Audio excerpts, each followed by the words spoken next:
আল্লাহ বলতেছেন, মা তোমাকে গর্ভধারণ করেছে অত্যন্ত কষ্টের সাথে, এরপরে তোমাকে ডেলিভারি করেছেন অত্যন্ত কষ্টের সাথে, তোমাকে ডেলিভারি করেছেন।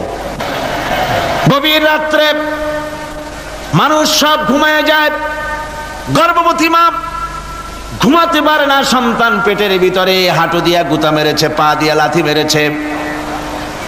মা চরম শীতের রাত্রে, প্রচন্ড শীতের রাতে গায়ের লেপটা সরায় দিয়া মা একবার দাঁড়ায় আর একবার বসে, একবার দেওয়ালের সাথে হেলান দিয়া দাঁড়ায়, কষ্ট করে রাতটারে কাটায় দেয়।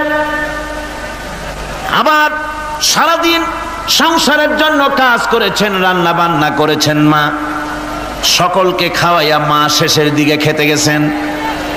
যখন নিজে খেতে গেলেন, খাবারের ক্ষুধাত নিয়ে পেট ক্ষুধা নিয়ে খেতে বসেছেন, পেটের ভিতরে সন্তান লাথি মেরেছে, পেটের মধ্যে ঘুষা মেরেছে, হাঁটু দিয়া গুতা মেরেছে।